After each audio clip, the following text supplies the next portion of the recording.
Je suis une personne âgée. Je fais partie des meubles. J'ai 86 ans. Et je suis né dans un petit hameau qui s'appelle Cibelle, dans la vallée de Marque. À l'époque, bien sûr, nous n'avions pas de téléphone, pas d'électricité. Nous avions une route qui n'était pas carrossable avec les véhicules qui sont en vigueur actuellement. Donc on y montait avec des charrettes et à pied, surtout à pied. Alors c'est un endroit où, bien sûr, nous n'avons pas de cimetière. Alors lorsqu'il y avait un décès, même avec la neige, eh bien, on amenait le mort à Ozat, au cimetière, ce qui nous demandait au moins 2 heures de marche, surtout quand il y avait la neige. Et à ce moment-là, pas question de traîner les morts sur la neige, hein. Il fallait qu'on les mette sur l'épaule. C'était comme ça, quoi. Avant de Marc, par exemple, il y avait une quarantaine de filles, de jeunes filles, dispersées. Il y en avait, par exemple, 5 à l'Artigue, 7 ou 8 à Rémoul, et ainsi de suite.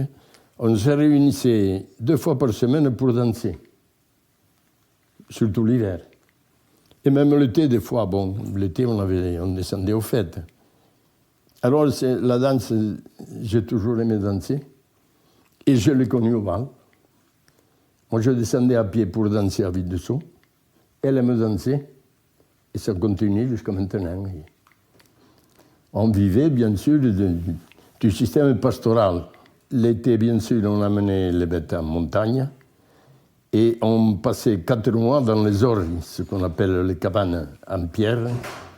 On faisait aussi la transhumance des brebis à pied. On partait d'ici, on passait par Massat, Saint-Gilon, à pied. On allait à Esparon et nous, on allait jusque dans le Gers. On mettait 5 ou 6 jours pour y aller. On faisait à peu près 30 km par jour avec les bêtes. Et le soir, on couchait sur les places publiques. Il fallait garder le troupeau. Parce que c'était pendant la guerre.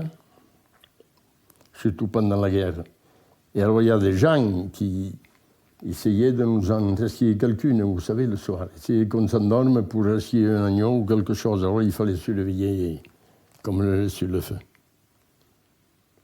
Ensuite, j'ai travaillé dans des entreprises qui construisaient les barrages à droite et à gauche. Je m'embauchais. L'hiver surtout, parce que l'été, il fallait s'occuper de la maison, soigner les bêtes en montagne. Et après, je me suis embauché à EDF.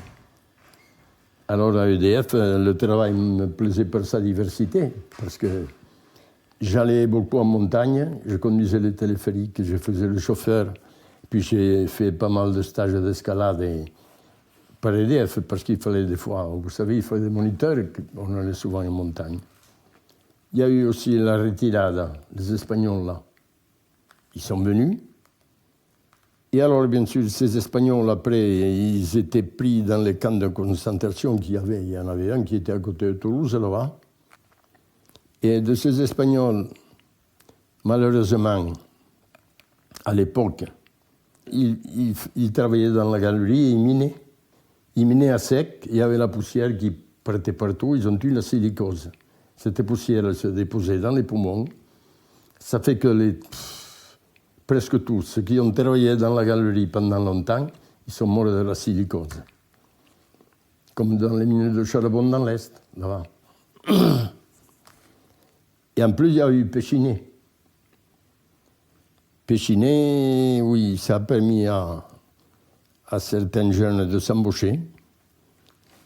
Et au moins, vous savez, quand ça tombe à la fin du mois, quand la paye tombe, quand vous êtes bien rémunéré, ça permet de changer un peu de vie, d'abandonner le travail de la terre comme il faisait, parce que c'était un travail dur. Et alors, bon, et à Péchiné, c'était le fluor. Ceux qui ont travaillé à Péchiné, vous savez, il n'y en a pas qui sont... Ils ont profité de la retraite 9 ou 10 ans peut-être. Mais après, vous n'en voyez pas rien, ou presque. Ceux qui vraiment travaillaient, parce que le fluor aussi, ça attaquait les bêtes, mais ça attaquait les personnes. Même il y a un docteur qui faisait partie des docteurs vous savez, des ouvriers, des docteurs d'usine qui s'occupaient de...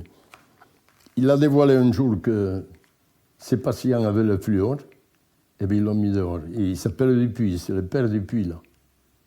Ils l'ont mis dehors, ils ont acheté un autre qui a voulu se faire payer. Il a préféré l'argent à la santé des gens, tandis que Dupuis, là, il a dit que les gens, ils avaient le fluor, et tout a éjecté. Vous voyez le système, comment ça s'est passé? Moi, je préfère la santé au pognon. Hein. Et Pechiney a fermé, ça a rendu service aux 3/4 des familles de la vallée, Artiès, Marc, Monicou, mais ça a retardé la végétation, vous n'étiez pas là encore. Vous auriez vu la chambre d'eau, tout ça c'était sec. Les arbres, ils étaient secs jusqu'à... Mais l'année que Pechiney a fermé, ça a reverdi, c'était beau comme tout.